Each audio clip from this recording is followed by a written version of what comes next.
Entonces, hasta ahora hemos cerrado con el texto de Harfuch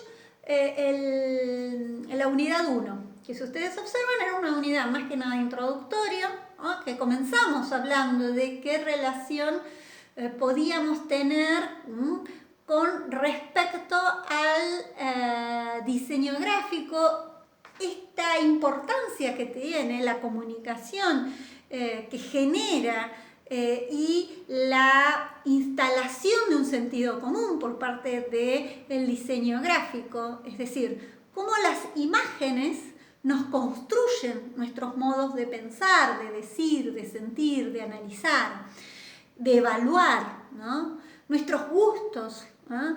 Nuestras aspiraciones, ¿no? Y en eso también hay que pensarlo, entonces, en esa trama cultural es necesario pensar el diseño gráfico.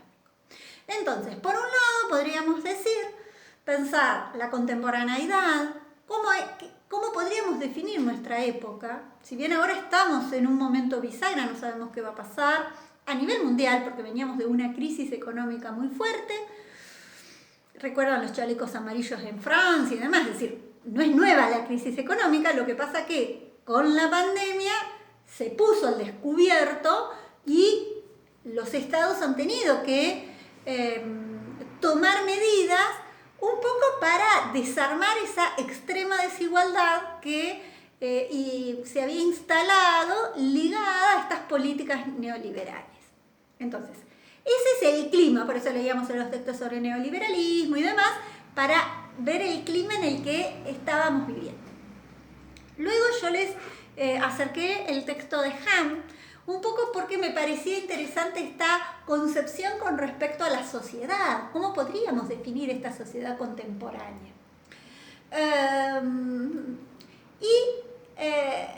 Cerramos, es decir, empezamos con un texto sobre diseño y cerramos en la unidad con un texto sobre diseño, que es el texto de Harfuch, un poco también para desarmar esta idea de que el diseño es comunicación, la comunicación es esa visión cuasi mecanicista, diríamos, emisor, mensaje, receptor y punto, como si fuera tan simple, ¿no?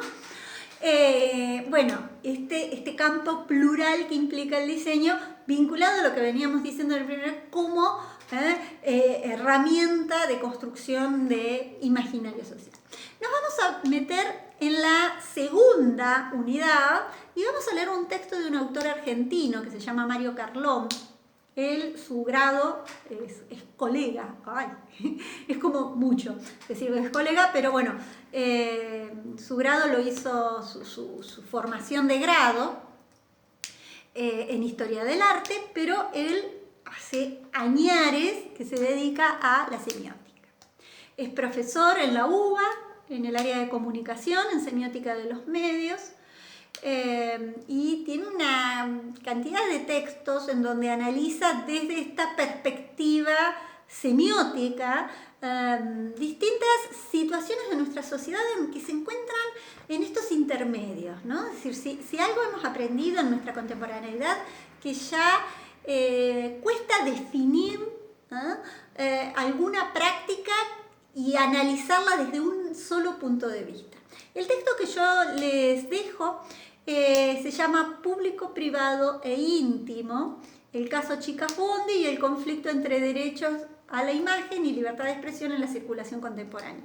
Es un caso viejo, bueno, tiene sus añitos, 2011, pero a mí me interesaba por varias cosas. Primero porque en el texto Mario hace una observación con respecto a tratar de definir la sociedad en la que estamos, ¿no? Y podríamos decir, él habla de sociedades mediáticas, sociedades mediatizadas y sociedades hipermediatizadas. Me interesa que presten atención a estos tres modos de comprender. Y retoma desde el punto de vista de otro semiólogo argentino que es citado internacionalmente, que se llama Eliseo Verón, probablemente lo conozcan, quien en Sociología de la Comunicación lo hayan leído, porque es como el clásico de comunicación, quien se dedica mucho al análisis de la circulación, ¿no? Es decir, no solo la emisión, decíamos, tenía que ver con esta pluralidad, sino cómo circulan los mensajes en nuestra sociedad. Y hoy por hoy nuestra sociedad se ha complejizado de tal manera que la circulación de los mensajes ya no son como en esas sociedades mediáticas o mediatizadas que había una relación con el emisor y el receptor. Es decir, nosotros somos la audiencia, prendemos la tele y estamos sentaditos mirando, ¿no? Es decir, ya ni siquiera la televisión, que está vinculada a los medios masivos de comunicación y que está vinculada a estas sociedades mediatizadas, es decir, que pueden llegar a muchos, escapa a las condiciones que tiene esta sociedad hipermediatizada. ¿Qué quiere decir? Que ya ahora la circulación de los mensajes no es solo, ¿no?, descendente o ascendente, sino también se da de manera horizontal.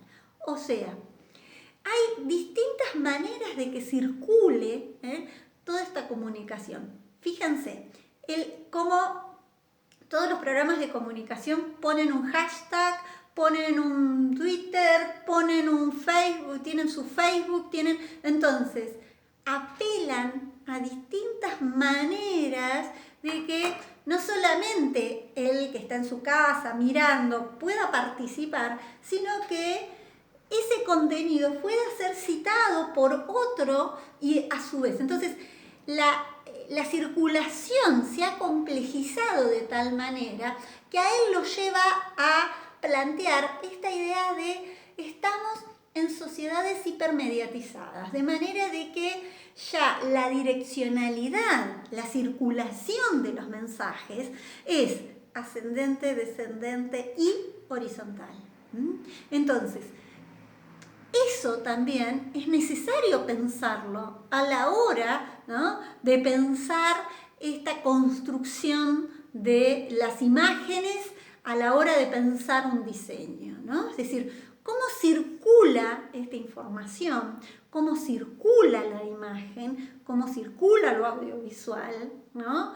Quienes empiezan a intervenir en esa circulación y la falta de pasividad, diríamos, ¿no? Es decir, hay una actividad en los distintos, entonces ya voy a, de alguna manera, ver esto que decíamos, que decía Arfuch, no puedo ver esa mirada utópica o mecanicista de la comunicación, ¿no? Es decir, si yo analizo, ¿no?, volviendo al texto, estos mensajes, que es el caso que ellos arman, esta importancia que me parece que es básica para pensar la sociedad contemporánea, cómo circulan los mensajes, la circulación de los mensajes. Y no nos podemos quedar limitados en que, bueno, existe internet, existe, decir, las redes, todo eso. Eso genera otro modo de pensar en la circulación de los mensajes. No es solo un medio, sino que instala un modo de decir, instala un modo de pensar el mensaje. No es una mera visión instrumentalista. A eso me parece interesante. Y el otro eje que plantea es este tema de lo público y lo privado, es decir, el derecho a la imagen, que yo sé que ustedes lo trabajan bastante con una materia ética, sé que tienen y lo tienen trabajado, pero me parece interesante retomarlo, ¿no? A mí me ha pasado, no era diseñadora, venía del área de comunicación, yo trabajo en una institución del Estado, y esta persona del área de comunicación difunde fotografías de niños, que no se puede, con la carita de los nenes identificables, de una actividad. Inmediatamente, obviamente, me enojé con la persona, no les voy a decir todo lo que le dije, pero, es decir, con un total nivel de irresponsabilidad y de ingenuidad en una persona que estaba en un área que era el área de comunicación, ¿no? Es decir, que tiene que saber los limitantes con respecto a la imagen de un niño, ¿no? De un menor de edad, que no se le había pedido autorización a los padres, es decir, generaba que dentro de todo, bueno, aquí en Viedma, pero el tema del uso de la imagen de los niños y demás, eso yo sé que ustedes lo trabajan bastante y en eso es importante y recupera este texto también esa problemática. Les dejo el material y nos vemos la semana que viene.